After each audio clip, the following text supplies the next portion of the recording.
chapitre 5, verset 7. 1 Corinthiens 5 et verset 7. Voilà, hein, gloire à Dieu. On va voir ce que Dieu va nous dire ce matin.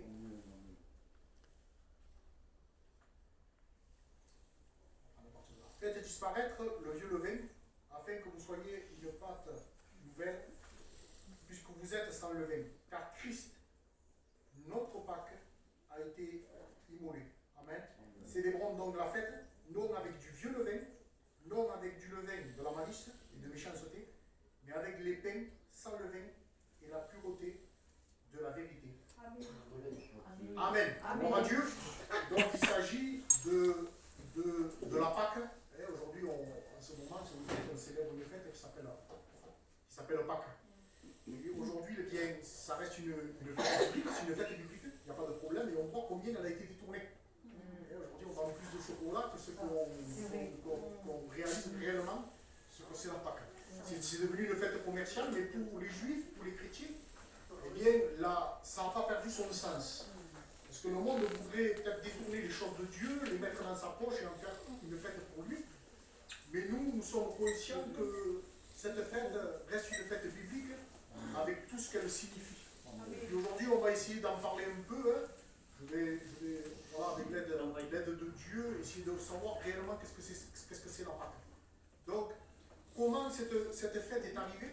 Vous savez que le peuple d'Israël a été esclave pendant 430 ans en Égypte, où Pharaon l'accablait de travail, où vraiment ils étaient opprimés, ils étaient oppressés, ils étaient prisonniers, ils étaient vraiment, c'était des esclaves là-bas. Mais malgré l'oppression que Pharaon leur faisait subir, le peuple de Dieu ne faisait que croître, il ne faisait que grandir, il ne faisait que se multiplier jusqu'à temps que même Pharaon avait peur, il dit ce peuple devient trop nombreux, et il le voyait comme un danger. Et le peuple de Dieu, même quand il est opprimé, quand il est oppressé, quand il est persécuté, quand il est critiqué, ça ne l'empêchera pas de grandir. Amen. Amen. Amen. Il n'y a rien qui empêchera le peuple de Dieu de grandir. On voit pourtant ils étaient dans un pays hostile, hein. Pharaon, ça représente les ténèbres, la puissance de l'ennemi. Et malgré ça, le peuple croissait, le peuple grandissait. Mais il était de plus en plus opprimé. Et tellement qu'il était opprimé, un jour ce peuple, eh bien, va crier vers Dieu. Amen. Il est bon de crier vers Dieu. Amen. Il est bon de crier vers Dieu. Si, je ne sais pas, peut-être ce matin, il y a peut-être des personnes qui ont besoin de crier à Dieu. Et Dieu va dire, j'ai vu la souffrance de mon peuple. J'ai entendu leurs cris. Je vois ce que leur font leurs oppresseurs dans l'état qu'ils sont. Hein. Je vois leur douleur. Mais voilà, béni soit Dieu. Et puis à un moment, il va dire, je suis descendu pour les délivrer. Amen. Amen. C'est-à-dire que par rapport à ce cri, ces cris vers Dieu, parce qu'ils n'en pouvaient plus. Vous savez, l'oppression, je regardais ce que c'était. L'oppression, voilà, j'ai fait du dictionnaire, hein, puis j'avais regardé un peu. L'oppression, c'est une persécution, mais morale. Amen. Donc ils faisaient des briques, ils étaient persécutés physiquement, hein, ils faisaient des briques, ils étaient asservis physiquement, il y avait la fatigue et tout ça. Mais il y avait plus que ça. Il y avait une oppression qui était morale. Et la pression qu'ils avaient morale, quand j'ai regardé, quand j'ai regardé le dictionnaire, ça me disait, c'était un peu comme quelqu'un qui a de l'asthme, qui a du mal à respirer. Et on sait ce que les angoisses provoquent, malheureusement, la spasmophilie, toutes ces choses-là, sont des choses qui sont dues à de l'oppression. Et on voit aujourd'hui le monde, par rapport à ce qu'il vit, parce que la Bible dit que sous le soleil, rien de nouveau, et les puissances des ténèbres qui dirigent ce monde, ils font vivre une véritable oppression. Oppression au monde. Tellement qu'ils me disent, pour avoir des informations, il y a plein de dépression, excusez-moi pour la parole, mais je veux le dire, on n'a jamais vu autant d'idées de suicidaires, de cas de suicide, parce qu'il y a une oppression. Et c'est ce que le monde fait subir à l'humanité. Amen. Mais nous, béni soit Dieu, pourquoi nous sommes démarqués de tout ça? C'est parce que nous avons Dieu. Amen. Parce que Christ a été notre Pâque. Amen. Amen. Parce que Christ a payé pour nous et nous l'avons accepté. Donc nous sommes, même si nous sommes, c'est vrai, persécutés, attaqués, mais il n'y a pas cette oppression comme quelqu'un qui n'aurait pas Dieu. Il n'y a pas ces angoisses. On peut avoir des fois un petit moment d'angoisse, ça peut arriver, mais il n'y a pas l'angoisse de quelqu'un qui n'a pas Dieu. Amen. Parce que nous avons été délivrés et Christ vit en nous. Amen. Amen. Et la joie du Seigneur, c'est notre force. Dieu nous donne à surpasser tout ça. Donc ce peuple, il était dans cet état-là. Mais ce peuple, il a eu un bon réflexe. Il a eu une bonne pensée. Il a crié vers Dieu. Il ne s'est pas contenté de rester dans son état. Et puis, Dieu, quand il va voir ça, il va mandater un homme qui s'appelle Moïse. Amen. Il va mandater un homme qui s'appelle Moïse, il va se révéler à lui. Il va l'envoyer, je ne vais pas rentrer dans l'histoire de Moïse, je vais rester dans le message. Et puis, il va l'envoyer. Et puis, par rapport à ça, le cœur de Pharaon ne va faire que s'endurcir. Parce qu'il va dire, laisse aller mon peuple, et écoutez bien ce que je vais dire. Très important. Laisse aller mon peuple pour qu'il puisse rendre un culte à l'Éternel, un culte à Dieu. Et ça, le diable, quand tu viens rendre un culte là. Parce que vous savez que le rêve du diable, c'est de se faire adorer. C'est un orgueilleux, il voulait prendre la place de Dieu. C'est ça qu'il a été précipité. Et quand tu viens rendre un culte à Dieu, quand tu obéis à Dieu, quand tu portes ta louange à ton Dieu, alors ça, le diable ne supporte pas. Et sache que tu es agréable à Dieu. Amen. Amen. Tu lui es agréable. Et ça, il ne supporte pas. Comment ça, il veut le rendre un culte à Dieu? Qu'est-ce qu'il va dire? C'est que ce sont des paresseux, dit. Alors, quelle technique il va trouver le Pharaon? Et vous me direz, vous allez voir, on va comparer avec cette époque d'aujourd'hui. Amen, parce que la Bible est actualité. Il va dire, il va les accabler de travail. Il va les faire travailler encore plus. Et combien? Malheureusement. Je ne dis pas que le travail est une mauvaise valeur, c'est une bonne valeur, c'est biblique. Il dit qu'il faut gagner son pain à la sueur de son front, et il y a certaines versions qui disent à la sueur de ton nez même. Donc c'est biblique d'aller travailler quand on a la santé, je veux dire, hein, quand on a la santé, c'est biblique d'aller travailler, d'aller gagner son pain, c'est biblique. Mais d'être accablé de travail parce qu'on aime trop ça, ça c'est la perdition. On ne peut pas servir Dieu et maman. Amen. Donc, il va dire, on va les accabler de travail. Et on vit dans un monde aujourd'hui, et vous l'entendez sûrement. Avant, c'était spécialement pour la région parisienne. On disait, les gens là-bas, ils font métro, boulot, dodo, oui, mais la place pour Dieu, elle est où? Amen. Et avant, c'était pour la région parisienne. Mais on voit qu'aujourd'hui, la terre entière est comme ça. Et par rapport à ce qui se passe, bien sûr, il y a un virus qui existe, mais on voit que l'État voudrait qu'on fasse boulot, métro, boulot, dodo, tu rentres chez toi. Il n'y a plus de place pour Dieu. Donc nous ne sommes pas, comment dire, trompés. Amen. On doit toujours avoir notre place pour Dieu. Amen. Donc il va envoyer Moïse. Puis par rapport à Moïse, il va y avoir, vous connaissez hein, le bâton qui va se transformer en serpent, qui va manger les serpents que les magiciens ont fait sortir aussi de Pharaon. Et puis il va y avoir 10 plaies, 10 malédictions qui vont endurcir le cœur de Pharaon. Et la 10e plaie, eh bien, que Dieu va envoyer, c'est la mort de tous les premiers-nés sur l'Égypte. Amen. C'est comme ça. Dieu va envoyer cette plaie parce qu'il savait qu'à partir de ça, Pharaon allait lâcher les Hébreux. Dieu connaît tout. Et il va envoyer cette plaie parce que Pharaon n'a pas voulu se soumettre. Et il va dire au peuple d'Israël quelque chose de très important. C'est là qu'il va instituer la Pâque. Amen. La Pâque, ça s'appelle Pessa. Ça veut dire passer outre. Donc, excusez-moi tout le mot, mais c'est comme ça, quand la mort va passer dans l'Égypte, tous ceux qui auront immolé la Pâque, tous ceux qui auront du sang sur les linteaux de leur porte, eh bien, la mort ne les attiendra pas. Amen. Tous ceux qui auront célébré la Pâque, de toute façon, il n'y avait que les Hébreux qui étaient en alliance avec Dieu qui pouvaient la célébrer, c'était important. Eh bien, cette plaie, ce fléau, ne les toucherait pas. Et puis, je vais prendre une petite pensée comme ça. Vous savez, excusez-moi de parler de ça, je sais pas, je suis poussé à parler de ça. Je ne vais pas m'excuser, je ne vais pas être plus poli de la Bible, moi. Mais voilà, je pense que quand on a accepté Jésus, on le tient à sa vie. C'est pas le problème, on tient à sa vie. Excusez-moi, on est censé. Mais réellement, on n'a pas peur de la mort. Amen. Moi, je vous dis honnêtement, je tiens à ma vie, je ne vais pas faire n'importe quoi. Mais de la mort, je n'en ai pas peur. Et je pense que chaque chrétien, il n'a pas peur de la mort. Qu'on est sauvé. On se combat, on est convaincu, nous, on est au paradis. Je vais au ciel, bien sûr, compléter sur notre vie, ce qui est normal, c'est précieux la vie. C'est quelque chose de précieux, mais de la mort, je n'en ai pas peur. Amen. Je pense que et je le crois, quand j'ai accepté Jésus, quand les mes yeux sont tombés, lorsque j'ai reçu la vie, lorsque j'ai reçu Jésus, parce que la Bible dit que Jésus, il a vaincu la mort. Donc, je n'ai pas peur de la mort. Amen. Parce que si Dieu me garde le plus longtemps possible. Et si un jour je devais partir vers le Seigneur, si je reste comme je suis, moi je suis sûr d'être sauvé. Amen. Je suis sûr de mon salut. Je n'ai pas peur. Amen. Et mes enfants, eh bien, ils pourront dire, voilà, mon père c'était un chrétien, hein, vous pouvez dire aussi pour vous, il est sauvé. Amen. C'est une assurance qu'on a quand même. Et bien, pour être sauvé, qu'est-ce qu'il faut que je fasse? C'est que je passe le même chemin. Amen. C'est une assurance qu'on a. On n'a pas peur de la mort. Amen. On sait que voilà, il y a la vie éternelle pour nous, auprès de Jésus. Auprès de Christ. On sait qu'ici qu'on n'est que passager. Donc, il va dire pour célébrer cette Pâque, prendre un agneau. Il fallait prendre un agneau. Ça sera un agneau sans défaut, mâle, âgé d'un an. Amen. Un agneau, il fallait prendre un agneau dans le troupeau, mâle, âgé d'un an, mais il y a des précisions sans défaut. Il ne fallait pas qu'il y ait une tâche, il ne fallait pas qu'il y ait une infirmité. Donc il fallait choisir le plus beau et le meilleur des agneaux du troupeau. Et c'était un choix qui se faisait. Et même les Juifs, quand ils allaient sacrifier un agneau, eh bien, ils prenaient le plus beau, le meilleur, le plus agréable. Ils ne le gardaient pas pour lui, non. Ils le donnaient pour Dieu.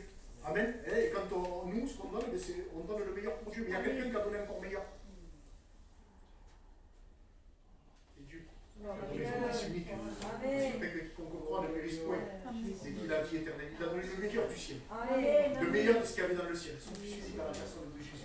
Et de toute façon, un agneau sans défaut, Jésus est sans défaut, il est sans péché. Eh bien, il va dire, on prendra un agneau pour chaque famille, un agneau pour chaque maison.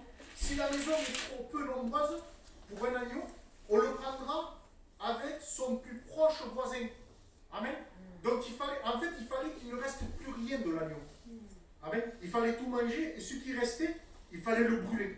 Il ne fallait qu'il reste rien. On n'avait pas le droit de le cuire bouilli, il fallait qu'il soit directement en contact avec le feu.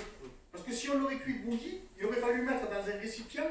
Écoutez, tout ce que l'homme rajoute, c'est pas bon. Il y a entre vous et Dieu, il n'y a plus de séparation. Entre nous et Jésus, il n'y a plus de séparation.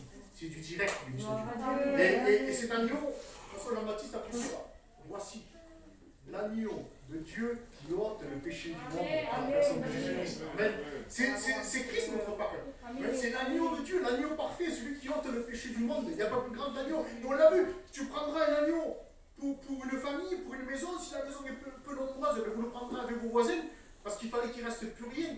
Et bien là, c'était un commandement pour les Hébreux, ceux qui étaient en alliance avec Christ. Je dirais que là, on voit un voisin, un agneau pour mon voisin, un agneau pour ma maison. Mais Christ, c'est l'agneau de Dieu pour l'humanité tout entière. Amen. Pour l'humanité tout entière. Amen. Pour l'humanité entière, pour le monde entier. Amen. Il a tant aimé le monde, c'est l'agneau de Dieu pour le monde entier. Amen. Il n'est pas limité celui-là à une maison. Il n'est pas limité juste à mon voisin. Il est pour l'humanité tout entière. Amen. Donc, il fallait le manger. S'il restait quelque chose, il fallait le brûler. Il fallait, excusez-moi, le cuire même avec son intérieur, parce que de Christ, on ne rejette rien. On ne rajoute rien, mais on ne jette rien, béni soit Dieu. La parole de Dieu, Christ, vous savez, c'est la parole. Eh bien, je la mange. Amen. Tout entière. Je ne sais pas une page, je ne le dirai pas. C'est un petit début.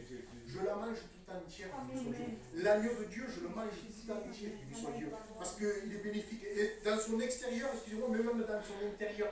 C'est-à-dire que je revais le témoignage, un bon témoignage à l'extérieur, mais en plus, je revais ce qui est intérieur, les sentiments qui sont en Christ. C'est ça l'agneau de Dieu. C'est ça la Pâque. C'est ça notre Pâque. Et la Bible nous dit, vous ne briserez aucun de ses os. Amen. Lorsque Christ a été crucifié, il y avait deux brigands. Il était coutume, quand on crucifiait quelqu'un, excusez-moi, pour achever son agonie, pour voir s'il était vraiment décédé, parce que pour un crucifié, c'était une lutte de pouvoir rester droit. Dès qu'il flanchait un peu, eh bien, il manquait d'air. Je ne vais pas rentrer dans ces détails-là.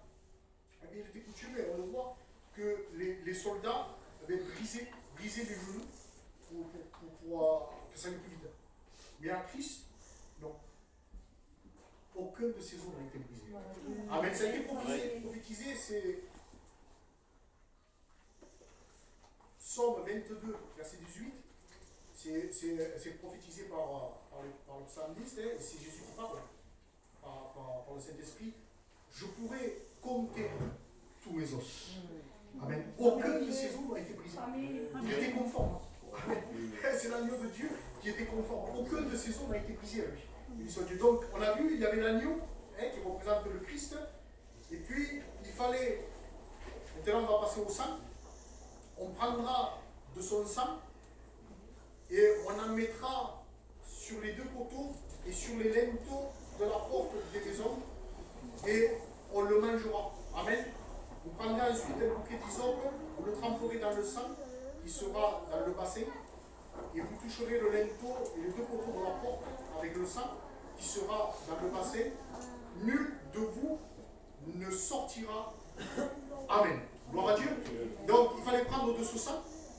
Et nous savons que le sang de Jésus-Christ, il nous purifie de tous les péchés. Amen. C'est le sang de l'agneau de Dieu là. Et le sang de cet agneau, on devait le prendre et on devait le mettre sur les deux poteaux des portes et sur le linteau. Et quand la mort passerait, quand elle verrait le sang, eh bien, elle passerait outre, d'où le nom de la fête de Pâques, Pessah. Amen. Mais il dit quelque chose, vous ne sortirez pas de la maison. Alors, chrétienne, on a été lavé, purifié par le sang de Jésus-Christ. Nous sommes couverts sur le sang précieux. Amen. Mais par contre, en ce qui concerne de sortir de la maison, ça nous appartient. Et ton Dieu te dit ce soir, ne sors pas de la maison. C'est-à-dire, n'abandonne pas la foi. N'abandonne pas la foi. Là, ce n'est pas une maison, nous sommes le temple du Saint-Esprit. Amen. Et puis l'Église universelle, c'est notre maison. Hein? Et ton Dieu te dit, ne sors pas de la maison. Ce n'est pas le moment. Parce que si tu sors de la maison, la Bible dit que le péché couche à ta porte, mais toi, domine sur lui. Amen. C'est-à-dire qu'en sortant de la maison de Dieu, bien, automatiquement, tu vas tomber dans le péché. Tu vas tomber dans le péché. La Bible dit que, là, le salaire du péché, c'est la mort. La mort spirituelle. Donc ton Dieu te dit, ne perds pas courage. Tu es couvert par mon sang, même s'il y a des moments difficiles, c'était des moments difficiles pour les Éboulas. C'était encore en Égypte, là. Mais ne sors pas de la maison. Parce que moi, je te couvre de mon sang précieux. Béni soit Dieu. Et la mort ne pourra pas t'atteindre. Amen. Donc, reste dans la maison. Amen. Et vous prendrez ensuite un bouquet d'hysope, bien sûr, nul de vous ne sortira. Alors le maître le conduira devant Dieu. Ça, il s'agit d'un esclave. Pourquoi je vous parle d'esclave? Parce qu'il était de coutume, et c'est dans la Bible aussi, c'est dans la Bible, que vous le trouverez, ça je vous donne la référence. Exode 21, 6. Exode 21. Vous avez des règles concernant l'esclavage. C'est-à-dire que lorsqu'un hébreu avait un esclave, quand c'était un esclave hébreu, il devait travailler 6 ans pour son maître. 6 ans. Et la 7e année, il était libre. Amen. La 7e année, il était libre. Pourquoi je vous dis ça? Nous étions esclaves du monde avant de connaître Jésus. Amen. Mais réellement, nous sommes libres aussi de faire ce qu'on veut. Dieu nous a laissé libres. Amen. Et le chiffre 6, je ne vais pas faire de la numérologie, mais c'est comme ça, représente le chiffre de l'homme sans Dieu. Et 7, c'est le chiffre de l'homme qui est greffé sur Jésus-Christ. Amen. Et lorsque nous avons accepté Jésus, lorsque nous avons rencontré la personne de Jésus-Christ, vous savez, il était de coutume, lorsqu'un esclave, il avait le droit de partir de la maison. Vous savez, il avait fait ses 6 ans, la 7e année, il était libre. Mais s'il aimait son maître, amen, on aime le maître. S'il aimait son maître, parce que c'était peut-être pas de l'esclavage comme en Égypte, peut-être que c'était plutôt des ouvriers, on va dire. Et il y a des maîtres qui devaient avoir une certaine bonté. Eh bien, s'ils aimaient leur maître, ils avaient le droit de rester dans la maison à vie. Mais qu'est-ce qu'ils devaient faire, Yannick? Eh bien, on a parlé du linteau de la porte, du poteau de la porte, des linteaux. Eh bien, ils devaient aller devant la maison du maître, mettre l'oreille contre un des poteaux, et le maître de la maison prenait un poinçon, il lui poinçonnait l'oreille. Ça fait pas mal, c'est pas vrai. Il lui poinçonnait l'oreille, et ça voulait dire qu'il lui appartenait à vie. Amen. Lorsque nous avons accepté Jésus-Christ. Amen.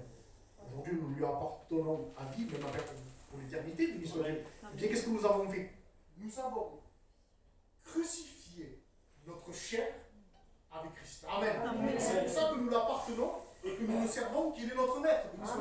C'est Christ, notre Pâques. Béni soit Dieu. Gloire à Dieu. Donc, il fallait faire ça. Et alors là, vient on appartenait à la maison pour toute la vie. Amen.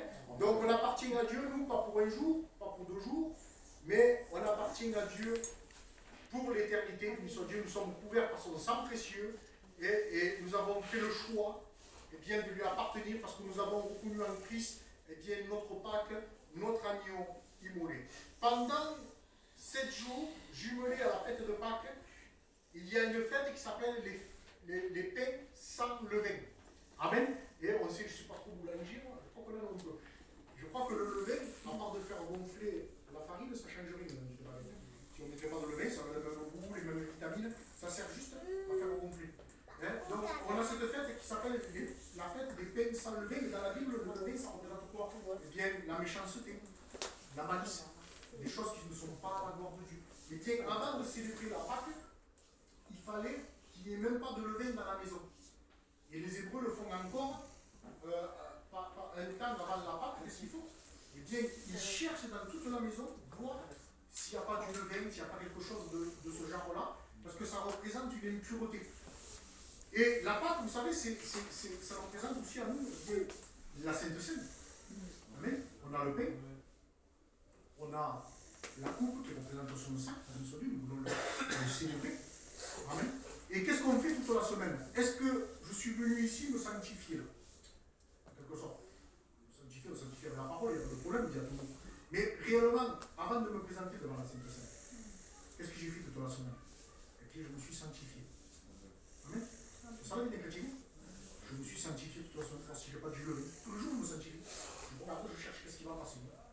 Qu'est-ce qui va quelque chose dans mon cœur, il n'y a pas quelque chose qui ne te plaît pas. Parce que voilà, dimanche, je veux te célébrer, non? Et puis je te célèbre chaque jour, réellement, mais je veux me présenter devant ta table, eh bien, sans lever, sans méchanceté, sans malice. J'ai fait l'examen toute la semaine. C'est ce que je faisais, c'est ce qu'on fait. Ça s'appelle la sanctification. Amen. Ça s'appelle la sanctification. C'est-à-dire que toute la semaine, je me suis sanctifié pour pouvoir venir quoi? Et bien célébrer la Pâque. Je suis venu célébrer la Pâque. La Pâque, c'est pas n'importe qui peut le célébrer.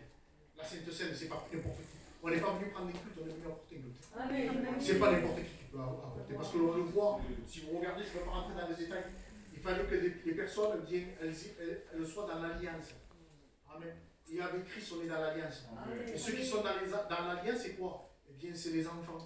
Ceux qui font partie de la maison. Et nous sommes les enfants de Dieu. C'est pas n'importe qui. Il n'y a qu'un enfant de Dieu qui peut venir célébrer ça. Qui peut se présenter devant Dieu. Qui peut participer au pain et au sang de Jésus-Christ, qui se dit à son corps et à son sang. Il n'y a qu'un enfant de Dieu. Je voudrais prendre un mot de doctrine.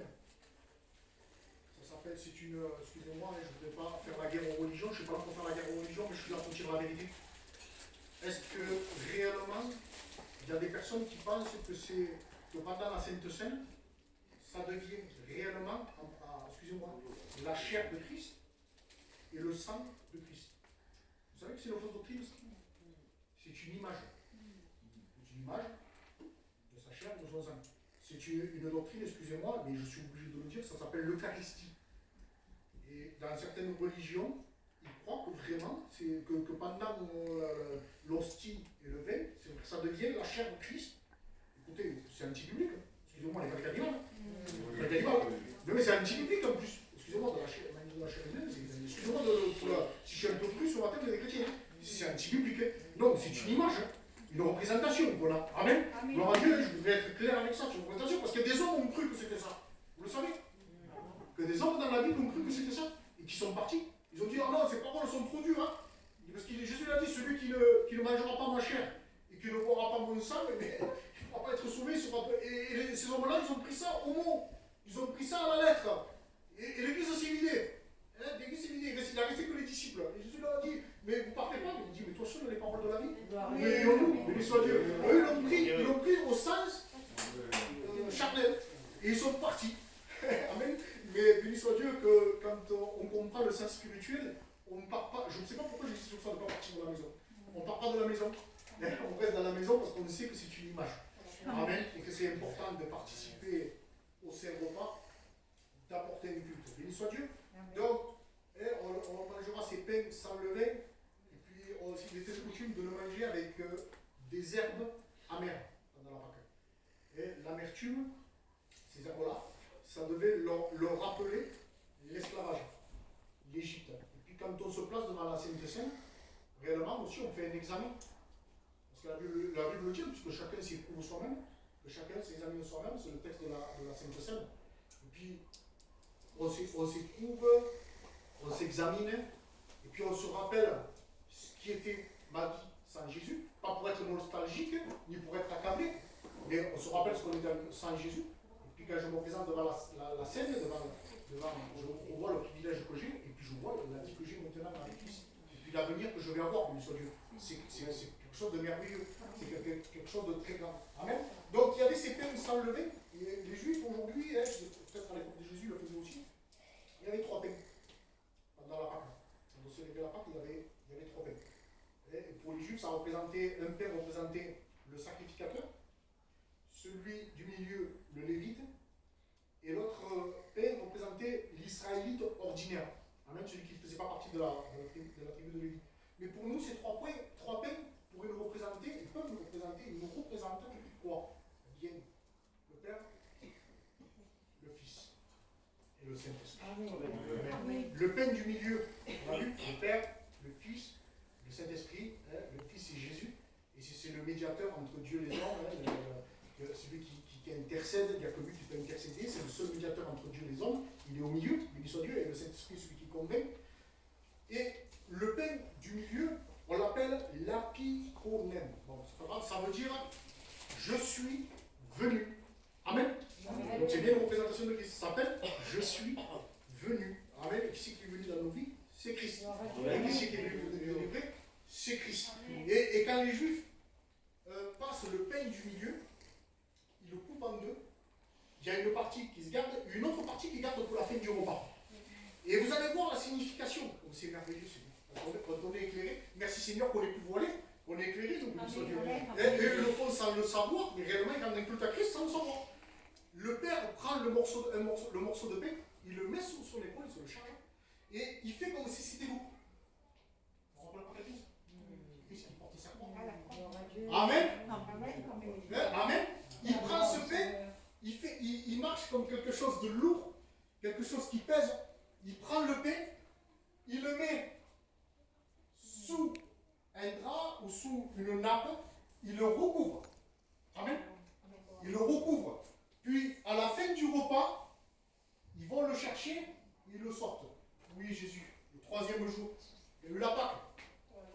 Mais le 3e jour, vous savez que Christ a été crucifié, hein, le jour de la Pâque. Mais le 3e jour, Amen, il est ressuscité. Le 3e jour, à la fin du repas, ils vont le récupérer. Le 3e jour, il est ressuscité. Et c'est un signe aussi, quand on lit la Sainte Seine, vous annoncez la mort du Seigneur jusqu'à ce qu'il revienne. Amen.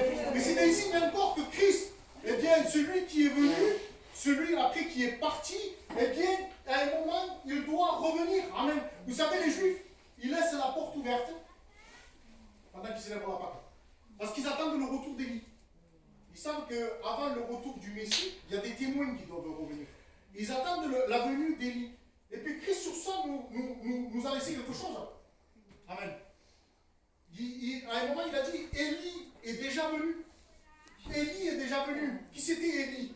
Eh bien, dans le ministère d'Élie, on peut voir Jean-Baptiste, celui qui a bénissé les sentiers, béni soit Dieu. Donc, Élie est déjà venu. Pour nous, le Messie, il est déjà venu. Est-ce que vous attendez le Messie? Vous ne cherchez pas le Messie. Bien sûr, on attend le retour de Jésus qui vient nous chercher. Amen. Mais réellement, on l'a déjà trouvé. Amen. Et c'est pour ça qu'on célèbre notre Pâque, béni soit Dieu. Et on sait qu'il est ressuscité le 3e jour, qu'il est parti aujourd'hui, mais qu'il va revenir. Et c'est ce qu'on entend. On entend l'enlèvement de l'Église. Les Juifs, eux, entendent le retour en gloire, béni soit Dieu. Ça, ce sera une autre histoire. Amen. Voilà le privilège qu'on a, nous chrétiens. Voilà le privilège, oui. Il est venu, béni soit Dieu. Et ce matin, on est venu célébrer qui? Avec Jésus. Amen. Amen. Celui qui est venu dans nos vies, celui qui est venu dans nos cœurs. Et puis je finis avec ça, je ne vais pas être long.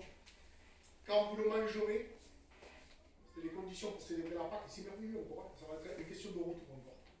Quand vous le mangerez, vous aurez vos reins sains, c'est-à-dire entourés avec une ceinture. Dans la Bible, les reins, et souvent les sacrificateurs avec une ceinture de lin. Le lin, c'est blanc, ça représente la pureté. Et les reins, ça peut représenter aussi une conscience pure, une conscience tranquille. Amen. Je crois qu'on a sur la reine sur notre conscience. Amen. On est pur, il parce que Jésus nous a purifiés, amen. Et on arrive sur notre conscience, on arrive sur notre cœur, on est déjà vrai, peut-être des fois pauvre, en qualité, mais ce qu'on sait, c'est qu'on est couvert par le sang précieux de Jésus-Christ. Amen, et qu'on marche dans cette sanctification. Vous aurez, vous laissez vos souliers aux pieds. Quand on a les souliers aux pieds, c'est qu'on marche.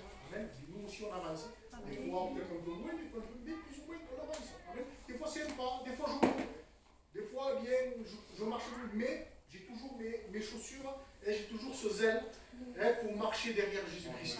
Vous aurez vos souliers aux pieds, votre bâton à la main qui vous représentez la justice, la parole de Dieu, mais le bâton aussi est un signe de résurrection, parce qu'on sait que le bâton de Aaron, à un moment, qui était coupé, qui était en bois d'amandier, il a refleuri, béni soit Dieu, et en plus il a donné du fruit.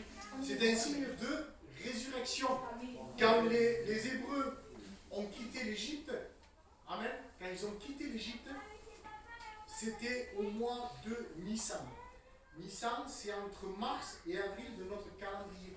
C'est le mois où c'est le printemps, où ça refleurit. Et il y a une autre fête qui vient s'ajouter à ça, c'est la fête des prémices. C'est-à-dire c'est la première récolte, béni soit Dieu. Et je le crois que dans nos cœurs, eh bien, nous amenons quoi?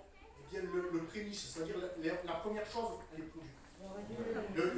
La première place, elle est produite. On amène nos prémices. Et les Hébreux amenaient la récolte, le meilleur des fruits. Parce que si vous regardez bien, c'est que la récolte, elle était vraiment à un moment vraiment favorable. Avant la récolte, c'est trop vert. C'est simple, c'est pas difficile. Avant la récolte, c'est trop vert.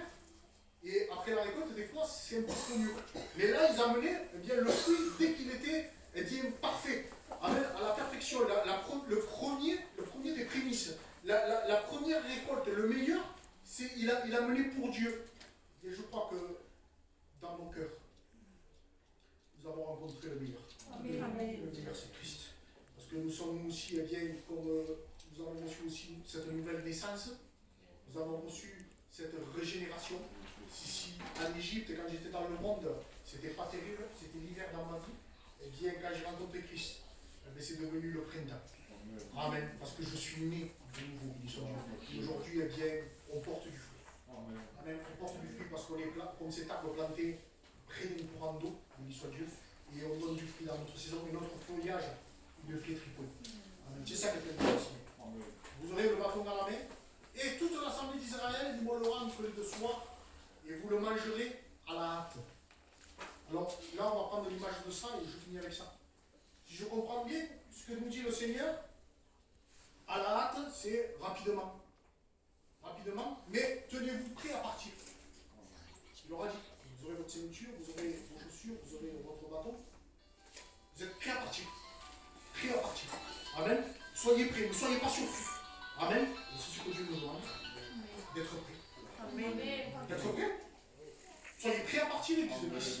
Amen. Soyez prêts à partir à la rencontre de votre Dieu. Il reste peu. Célébrez votre Pâques, mais soyez toujours prêts. Ne vous laissez pas surprendre. N'écoutez pas la voix du diable qui dit non, c'est rien ça. Bon, ça fait 40 ans, 60 ans qu'il prêche ça, je sais 2000 ans. Non, non, on doit être toujours prêt à partir. Amen. Amen. Ne te laisse pas surprendre. Ne te laisse pas surprendre. Mais sois toujours prêt. La Bible dit, prépare-toi à la rencontre de ton Dieu. Je crois qu'un chrétien est prêt. Amen. On est prêt à la rencontre de Dieu, bien sûr. On s'efforce, on se sanctifie, on fait des efforts, on s'efforce à marcher. Est-ce que je sais que dans la limite de mon possible, je suis prêt. Amen. Et quand j'y arrive plus, quand c'est plus possible pour moi, je sais que Christ prend le relais. Amen. Les montagnes que je n'arrive pas à surmonter, mais Christ le fait pour moi. Il soit Dieu la foi, parce que j'ai foi en lui, mais c'est lui qui agit. Il soit Dieu. Donc, je finis avec ça. Église de Christ, soyons prêts. Amen. Célébrons Christ notre Pâques ce matin. Il soit Dieu. Et soyons prêts à la rencontre avec notre Dieu. Gloire à Dieu, on prie le Seigneur. Seigneur, notre Dieu, notre Maître, je veux te louer, je veux t'adorer. Je veux glorifier ton nom parce que ton nom est le nom au-dessus de tous les noms. Seigneur, ce matin, tu vois combien je suis tellement petit devant toi. Toi, tu es tellement grand. Mais je veux t'apporter le prémisse de ma vie.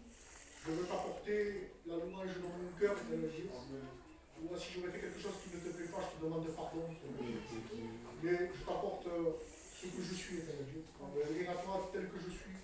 pour t'adorer, pour te louer, pour t'apporter le prémisse de ma vie. Ma vie t'appartient de toute façon. Oh, fais de moi ce que tu veux, Seigneur. Je veux être un instrument agréable, Seigneur. Je sais que les capacités viennent de toi. Et combien ce matin, je viens te célébrer, Christ. Parce que tu es ma part, Éternel Dieu. Tu es ma part qui mourit, Éternel Dieu. Tu es celui qui a payé pour moi, Éternel Dieu. Tu es celui dont le corps a été meurtri pour moi, Éternel Dieu. Tu es celui pour qui est parti, Éternel Dieu, ton sang a coulé pour moi, Éternel Dieu. Tu es l'agneau de Dieu qui ôte le péché du monde. Il n'y a que toi. Il n'y a nul autre qui pouvait accomplir ce que toi tu as accompli. Alors merci pour la croix. Merci pour le sacrifice, Éternel Dieu. Merci pour ma vie, merci pour le salut, Jésus-Christ. Merci pour mes frères et sœurs, merci pour la communion. Merci pour notre église, Jésus-Christ. Merci pour ma maison, merci parce que j'ai vu ta dégager cette semaine. Merci pour le travail que tu me donnes, Éternel Dieu. Je te l'ai demandé, Éternel Dieu, tu as répondu. Je sais que tu veilles sur ton serviteur, Éternel Dieu. Combien je ne veux pas me soucier, Éternel Dieu. Et te confier toutes choses. Te confier toutes choses, parce que tout ce que tu fais à la merveille, demandant de bénir chacun de mes frères et sœurs qui sont là. Combien ils me sont précieux, Éternel Dieu. Combien, Éternel Dieu, sont utiles pour leur bénis-les chacun d'entre eux, Éternel Dieu. Tu sais de quoi ils ont besoin, et je sais que tu vas pouvoir, Éternel Dieu. Bénis le fort cet après-midi. Bénis même le faible, Éternel Dieu. Parce que nous avons toujours besoin d'une bénédiction de toi, Éternel Dieu. Oh Dieu, je te prie pour ce campement, Éternel Dieu. Demande d'aller toucher les âmes, de toucher les cœurs, Éternel Dieu. Que cet esprit soit à l'heure, Éternel Dieu. Ramène les brebis à la bergerie, Éternel Dieu. Touche les cœurs de ceux qui ne te connaissent pas, soit pour eux, viens leur part, Éternel Dieu, qu'ils puissent te reconnaître, Éternel Dieu. À travers ce message, cette prédication de la croix, Éternel Dieu. Oh, va te révéler, Jésus. Tu vois pour les malades, va poser ta main, tu vois pour les personnes qui passent par le deuil aussi, Éternel Dieu. Va consoler leur cœur, va consoler les familles. On te revient la gloire, on te revient l'honneur, on te revient la louange. On te revient l'adoration, la profonde adoration, la louange qui t'est due, Seigneur. On te revient la gloire et l'honneur, Seigneur. Amen. C'est mon prière.